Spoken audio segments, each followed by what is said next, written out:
In August of 1978, just before the school year started in Broward County, Florida, 3 friends and I were playing kickball on our street.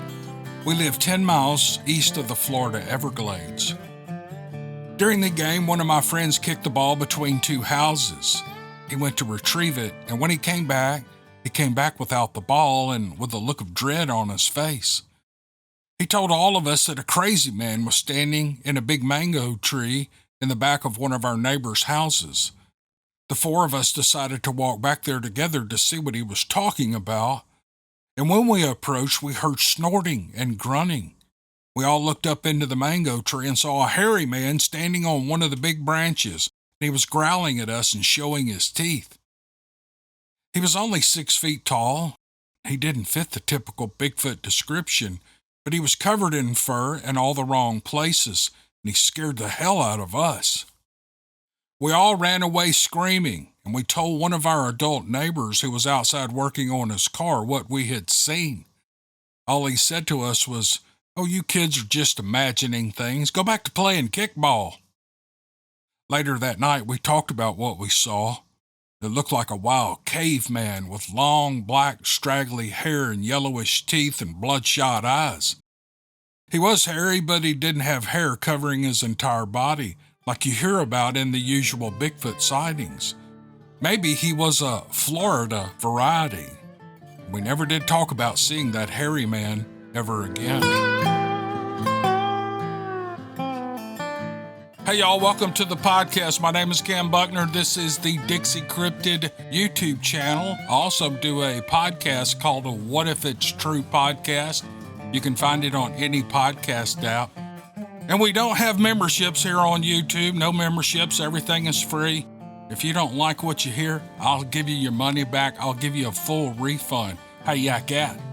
All right, I've got 4 or 5 stories in this podcast. I can't remember. I'll probably stick an archive at the end. Hope you enjoy it. All right, here we go.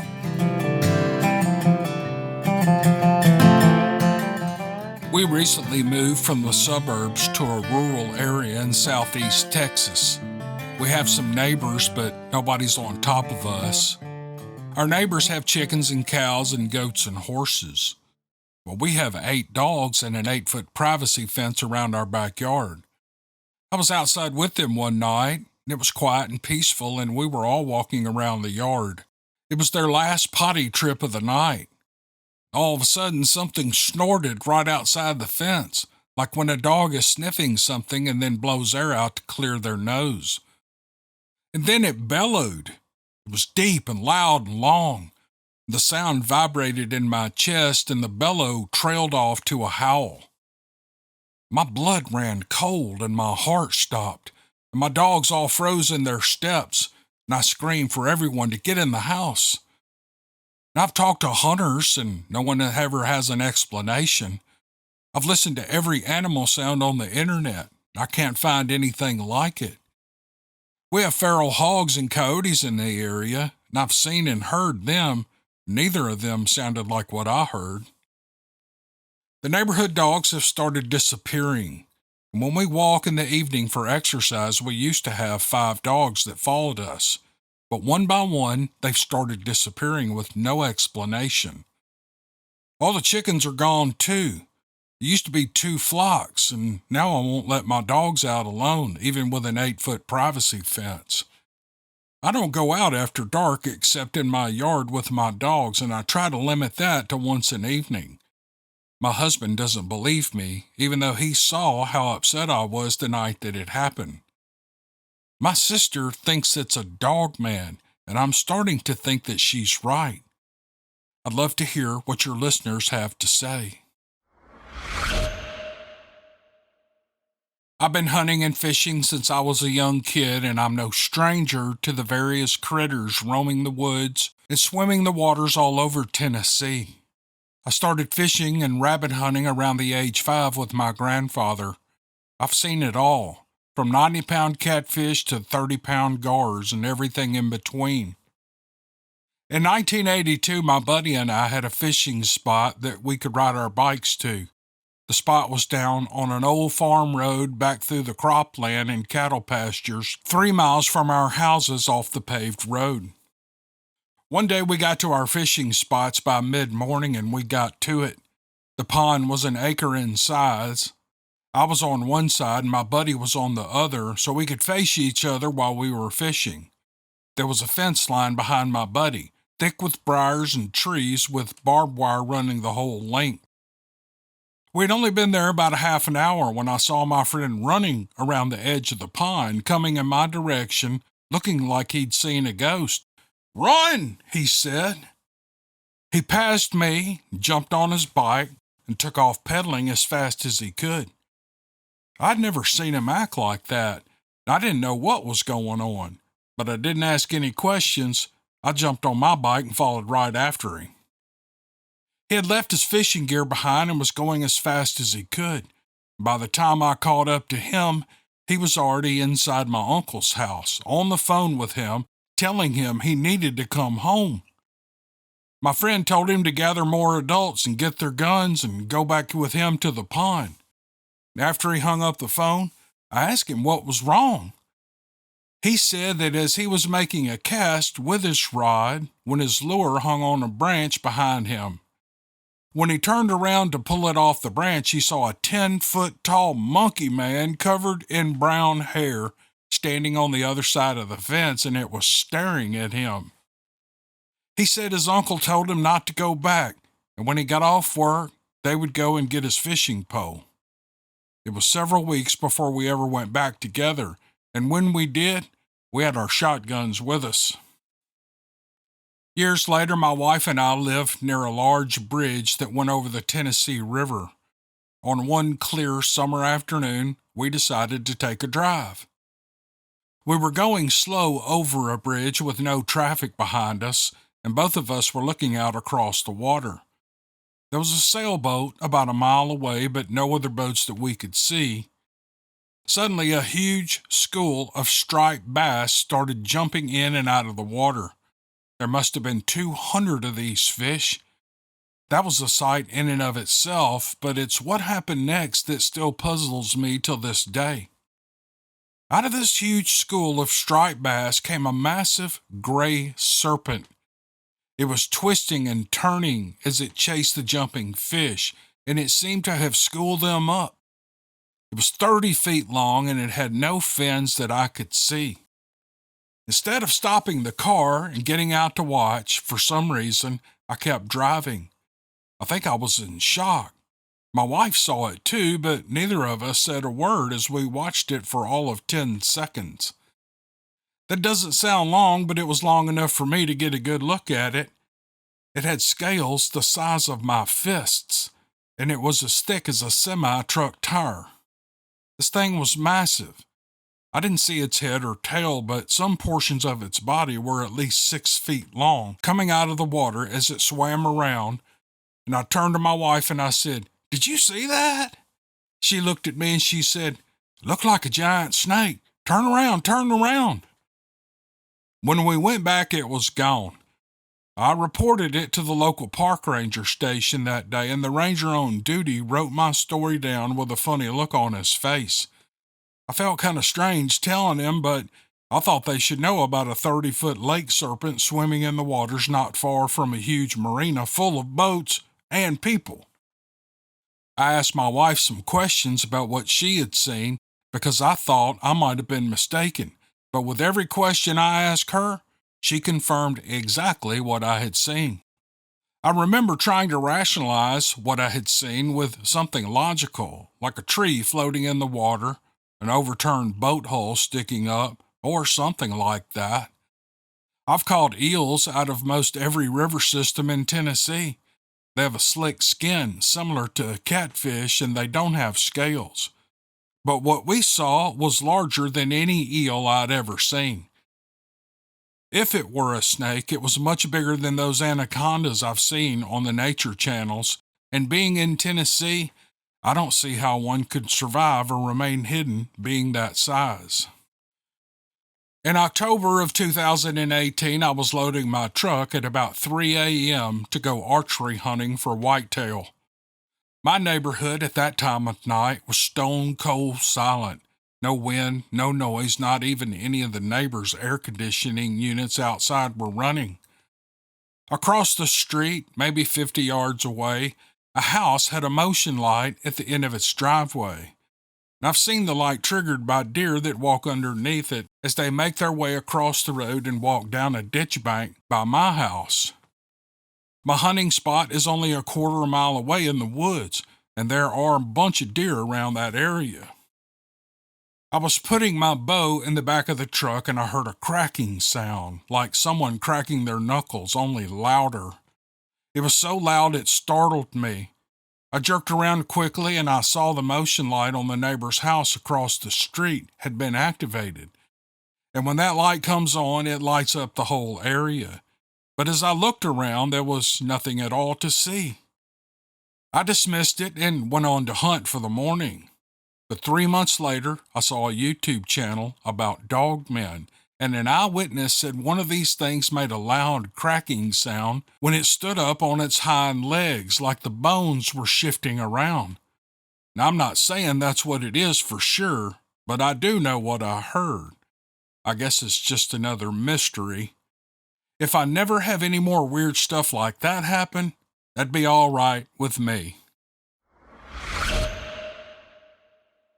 My story took place south of Bear Mountain in Flore County. My husband and I had a 3-year-old, and we were tired of the hustle and bustle. So for my birthday, he surprised me with an empty shell cabin on the mountain. We both love the outdoors, and even though I'm a little lady, I still like to go hunting and hiking and any other outdoor activity to prove I'm as good as the best of them. It was fitting that my husband moved me to this beautiful mountain. My husband drove a truck 6 months out of the year, leaving me alone, but we both felt safe making the move. Our cabin was finished in time for winter, which was right around the corner. One day my son and I were home alone. It was about dusk, but still nice and warm outside. While my son played in the baby pool, I sat on the porch with a cup of coffee, and I was enjoying myself. He and I always heard things like knocking when we were outside, but we were in the woods after all, and I have always been open to anything new out there. As we were sitting there, we heard a growling and then a laughter. That was no ordinary forest noise, so I went and got my Ruger. When I came back, my son was pointing to the burn pile saying, "It's a Boogie Man." I froze. There at the burn pile stood 4 Bigfoots. The male was at least 8 feet tall. Next to him was a mother and 2 younger ones. She was holding one of them as she squatted next to the pile and gnawed on an old ham bone. The other young one had his hand on his mother's shoulder and staring at us in disbelief, just like we were staring at him. The stench coming off of them was so strong that I almost lost my cookies. Oh, man, that's great. "They need a bath," my son blurted out. I burst out laughing, out of the mouths of babes, as they say. I never did raise my pistol, but the big guy kept his eye on it, so he must have known what it was.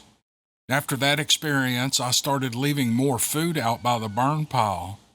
Nothing much, just scraps from a hunt or apples and things. We never saw them again, but we could hear them in the woods still, and we knew that they got our gifts.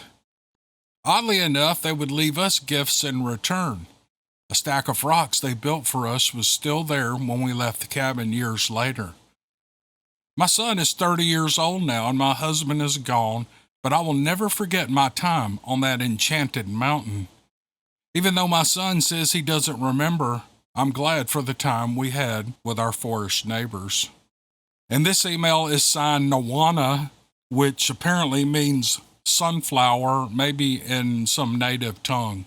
Thank you, Nawana, for the nice story. That was really great. Thank you, ma'am. Okay, that was 4 brand new stories. I'm going to put one archive here right after this.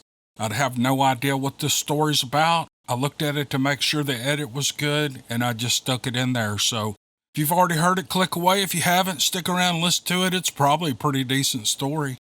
And I really appreciate you guys clicking on this video or listening to this podcast. It means a lot to me. And I appreciate every one of you. Thank you. My name is Bill, and the stories I'm going to relate can be considered a twofer. One is a UFO story, and the other is, well, I don't know what to call it. I have allowed myself to think it was a screech owl or a bobcat, but my best instinct says that it was something else, maybe a Bigfoot.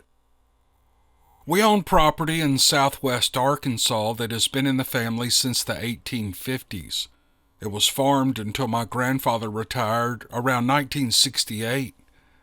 After his death in 1972, my grandmother moved into town to be near her children, but the farmhouse and the acreage remained intact in the family. Half of the total acreage is planted with pine trees thanks to the USDA incentives offered at the time.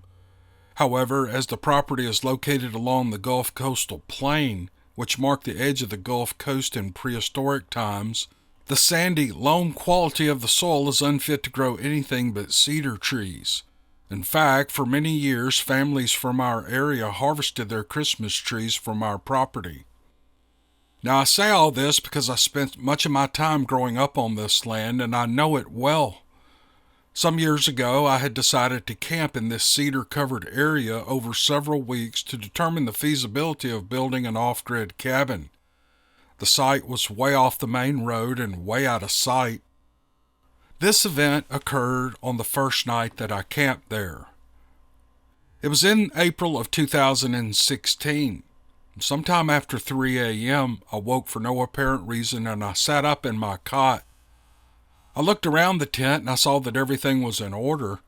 And then I heard 4 heavy whacks or thuds on the ground very near the tent. Imagine the sound if you hit the earth with a baseball bat as hard as you could, only it was much louder than that.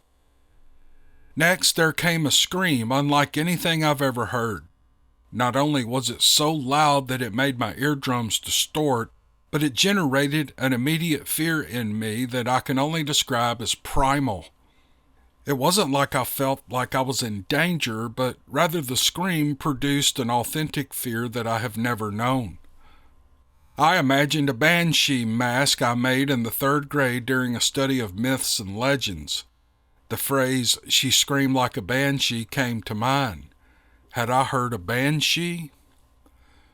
Immediately after, I heard what could only be described as bipedal steps running away from the ridge, and in an effort to rationalize it all, I assumed it was a screech owl that produced the scream, and the flappings of its large wingspan was what produced the sound of rapid footsteps. But that explanation provides no rationale for what was thumping the ground. Now, bobcats can scream for sure, but that doesn't fit with the other things I heard. I have come to terms with the fact that whatever I experienced that night was meant to inform me that I wasn't welcome there. Now, I understand territorial mentality, but that's my family's land, so if I decide to build there, we'll have to learn to coexist with whatever that thing is. I know I can gladly go the rest of my life without having to hear that scream again, though. Next is UFO related, and it happened around the year 2000 on this same property. Like many families who share land out in the sticks, we would often gather over a weekend to fish and cook out and mow grass or just sit around a bonfire and hang out. The farmhouse could get a little crowded when bedtime rolled around, so my crew would pitch a large tent in the back pasture. On this night, I was snoozing inside the tent with my middle school daughter when we both awoke to a fairly loud sound. It was vaguely mechanical, like a turbocharger on a semi pulling a load uphill, but big rigs don't travel on our highway. Feeling a heavy drowsiness, I went back to sleep, but when I woke again, the sound was still there. My daughter was standing at the door of the tent, and she said, "Dad, you need to come see this." But I couldn't rouse myself from my cozy dream state. You fathers who have daughters will understand this. As a dad, there's absolutely nothing you won't do for your daughter. Now, on reflection, this should have been my first indicator that something was going on. Why did I not get up out of that sleeping bag and go look at what my daughter wanted me to see? It almost felt like the twilight sensation during an anesthesia procedure. just before the doctor tells you to count backwards from 100. When I woke the next morning, my daughter was safely tucked inside her sleeping bag. All was well with the world. But later that day, she said, "Dad, you really should have seen that thing over the pond last night." "Well, what did you see?" I asked her. My daughter is very observational and painted a vivid picture of what drew her attention while I was dead to the world. "The sound we heard was coming from this thing that was really moving slowly over our pond at about treetop level," she said. "I couldn't really make out the shape of it, but it had two big red round lights at the back of it. It moved over the pond and kept going toward the north over the highway." As a point of reference, the pond is 50 yards from the farmhouse and where we were sleeping that night. I wondered if that sound we heard had the hypnotic effect of neutralizing me, yet it didn't seem to affect my daughter in the same way. I've heard of abduction stories, but she had no recollection of anything other than watching the craft ease its way to the north. She remembers getting back in her sleeping bag and dozing off, but no one in the house heard or saw anything unusual. Well, those are my stories, and they're probably too long to use, but I feel better for having written them down while the details are still fresh in my mind. And I think it's important to share our experiences in a safe environment. It's not only therapeutic, but it builds a community that we all desperately need during these strange times.